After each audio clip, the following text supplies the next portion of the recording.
안녕하십니까. 2월 24일 화요일 아침입니다.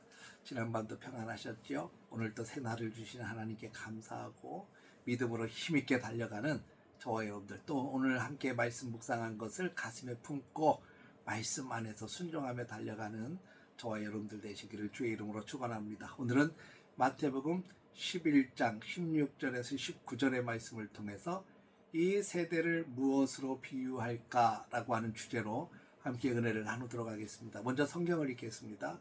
이 세대를 무엇으로 비유할까 비유할 건데, 아이들이 장터에 앉아 제 동물을 불러 이르되 우리가 너희를 향하여 피리를 불어도 너희가 춤추지 않고 우리가 슬피 울어도 너희가 가슴을 치지 아니하였던과 같도다.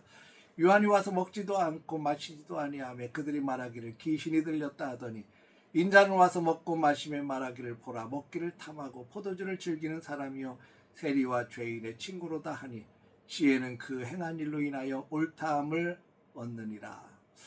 예수님께서는 당시 사람들을 시장에 앉아있는 아이들에 대해서 비유를 하고 있습니다. 이 시장에 있는 아이들이 놀이를 하고 있는데 잔치 놀이를 하면서 피리를 신나게 불어요. 그런데 다른 쪽 아이들이 그 신나는 음악에 맞춰서 춤을 추지 않습니다. 또 반대로 장례식 놀이를 하고 있는데 슬피 울면서 막 가슴을 치는데 옆에 있는 친구들은 전혀 슬퍼하지 않습니다. 여러분, 이 비유의 핵심이 무엇이라고 생각합니까? 전혀 반응이 없는 무방을 이야기하고 있지 않습니까? 복음이 얼마나 기쁘고 행복합니까? 그런데 복음이 외쳐지고 선포되어지고 다가와도 거기에 대해서 전혀 반응하지 않습니다. 시큰둥합니다. 하나님께서 말씀을 통해서 우리의 죄를 낱낱이 다 지적합니다. 근데 그 죄 앞에서도 무덤덤합니다. 눈물 흘려가며 가슴을 찢어가며 회개해야 되는데 전혀 반응이 없습니다. 여러분, 이것은 단순한 취향의 문제가 아니고 영적인 무감각한 것을 말씀하고 있습니다. 마음이 굳어질 대로 다 굳어졌습니다. 하나님의 말씀이 어떤 형태로 다가와도 자신의 고집 속에, 자신의 틀 속에 갇혀가지고 전혀 반응하지 않는 거예요. 오히려 비판만 자꾸 늘어가는 그런 교만한 모습으로 가득 차 있는 모습을 보게 됩니다. 혹시 사랑하는 성도 여러분, 우리의 기도나 또 우리가 하나님 앞에 드려지는 예배가 이처럼 박자도 맞지 않고 울림도 없는 그런 시장바닥의 구경꾼처럼 하나님 앞에 드려지고 있진 않는지 한번 돌아보고 하나님 앞에 깊이 회개하는 시간이 되었으면 좋겠습니다.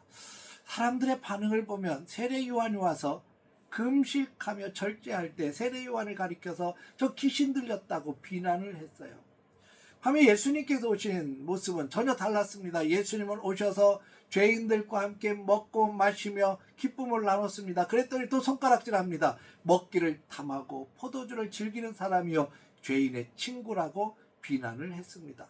금욕을 해도 비난하고 함께 어울려도 비난을 했어요. 그들의 진리를 찾는 것이 아니라 자기들의 기준에 맞지 않으면, 또 자기들의 마음에 들지 않으면 무조건 배척하고 그리고 비난을 일삼는 그 당시의 사람들을 말하고 있습니다. 자기가 보고 싶은 것만 보고 듣고 싶은 것만 듣는 교만의 마음이 있죠. 결국 눈앞에 예수님이 오셨는데도 발견하지 못한 이유는 바로 이런 것 때문 아니겠습니까? 여러분, 우리는 어떻습니까? 하나님께서 보여주시고 하나님께서 말씀하시는 것을 내 생각과 내 틀에 갇혀있지 않았으면 좋겠습니다. 주님 앞에 겸손히 서게 하시고 주의 말씀을 겸손히 듣게 하시고 주님의 역사를 겸손히 볼 수 있는 믿음의 사람들이 되시기를 주의 이름으로 축복합니다. 본문 19절 하반절에서 예수님은 경고의 메시지 결론을 말씀하고 계십니다. 지혜는 그 행한 일로 인하여 옳다함을 얻느니라. 사람들이 아무리 비난하고 조롱해도 결국에는 세례 요한의 회개 사역과 예수님의 구원 사역은 그 열매를 통해서 하나님이 지혜였음을 보여주고 증명한다고 하는 그런 뜻입니다. 세상의 평가나 비난 따위에 우리의 마음이 흔들리지 말라는 겁니다. 중요한 것은 내가 지금 하나님의 뜻에 합당하게 반응하고 있는가? 여러분, 오늘 이 아침에 우리가 하나님 앞에 기도하면서 두 가지 질문을 가슴에 품고 하나님 앞에 기도했으면 좋겠습니다. 첫째는, 하나님, 제 마음이 굳은 땅이 되지 말게 하여 주옵소서. 말씀이 떨어지면 옥토처럼 말씀이 내 심령 속에 떨어져 30배, 60배, 100배의 결실을 맺는 옥토가 되게 하여 주옵소서. 또 하나는 하나님 말씀 앞에 춤추고 우리의 죄 앞에 눈물로 회개하고 통곡하는 믿음의 마음을 주옵소서. 또 사람의 판단이 아닌 하나님의 지혜를 따라 열매 맺는 삶을 살게 하여 주옵소서.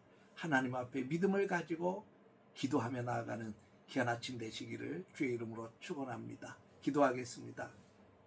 거룩하신 아버지 하나님, 우리가 주님을 믿음으로 바라보게 하시고 주의 말씀 앞에 겸손히 서게 하여 주시고 주님이 말씀하실 때 아멘 하며 받아들이게 하시고 아버지 하나님, 특별히 주님의 역사 앞에 춤추게 하시고 우리의 죄 앞에 통곡하며 자복하며 회개하는 믿음을 허락해 주옵소서. 오늘도 주의 말씀을 가슴에 품고 나아갈 때 하나님 아버지 놀라운 일들이 우리 앞에 펼쳐지게 하여 주옵소서. 예수님의 이름으로 기도합니다. 아멘.